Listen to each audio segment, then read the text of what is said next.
North Korean leader Kim Jong expressed his support for what he called Moscow's sacred fight against Western imperialism as he met Russian President Vladimir Putin on Wednesday. The pair exchanged a long handshake and warm greetings outside the Vostochny Cosmodrome, Russia's most modern space rocket launch facility located in the country's east. At the opening of their meeting, Kim spoke of his country's unwavering position to further develop its friendship and ties with Moscow. Russia is now in the sacred fight against hegemonic forces to protect its sovereignty and security interests. We have constantly expressed our full and unconditional support for all the decisions taken by the President and Russian leadership. And I want to assure you that we will always be together with Russia in the fight against imperialism. Putin showed Kim around the Cosmodrome, including the building where Russia's latest space booster is assembled. Earlier, when asked by reporters if Russia would help Kim build satellites, Putin said, quote, "That's why we came here." North Korea failed twice to launch reconnaissance satellites in the past 4 months, but the US has warned that an arms trade could be on the table. Kim's delegation includes top defense industry and military officials. A sign analysts say suggests an agenda heavy on defense industry cooperation. Washington and allies are concerned that Pyongyang will supply weapons to Moscow to aid its invasion in Ukraine, though both countries have denied such intentions.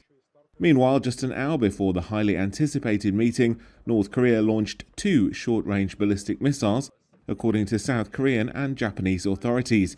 Analysts say it was the first launch by the North while Kim was abroad, and it could imply that Pyongyang is adopting an increasing level of delegation and more refined control systems for its nuclear and missile programs. Well, we're watching this very, very closely. We'll see what the two sides say as a result of this.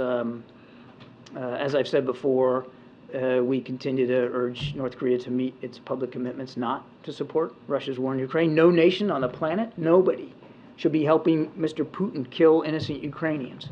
And if they decide to move forward with some sort of arms deal, well, obviously we'll take the measure of that, and we'll deal with it appropriately. As Jake Sullivan said last week, there will certainly be repercussions for North Korea, both from the United States and from the international community.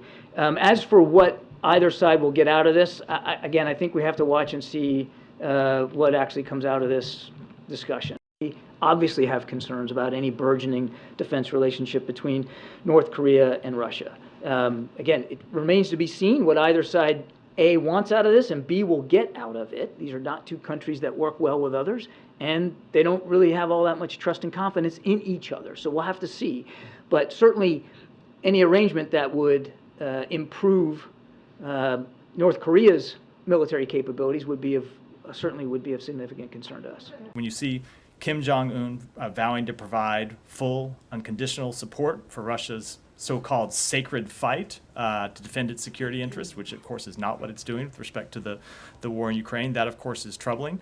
When you see what looks to be increased cooperation and probably military transfers, as we've said for some time, we have reason to believe they were going to discuss military transfers. That is quite troubling and would potentially be in violation of multiple UN Security Council resolutions. And with respect to what any outcomes might be, we have taken a number of actions already to sanction entities that have brokered arms sales between North Korea and Russia, and we won't hesitate to impose additional actions if appropriate. Is that a concern that Russia could be actively promoting improving the North Korean missile? Absolutely. That was what I was referring to in my reference to the multiple UN Security Council resolutions against North Korea's ballistic missile program, which Russia itself voted for and now could potentially.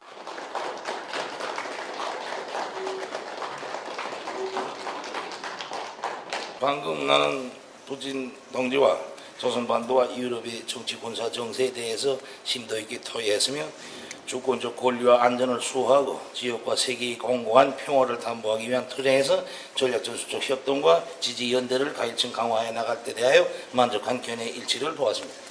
우리는 러시아 군대와 이민이 패권과 팽창 야망을 추구하는 악의 무리들을 징벌하고 안정적인 발전 환경을 마련하기 위한 정의의 싸움에서 반드시 위대한 승리를 쟁취하리라고 확신합니다.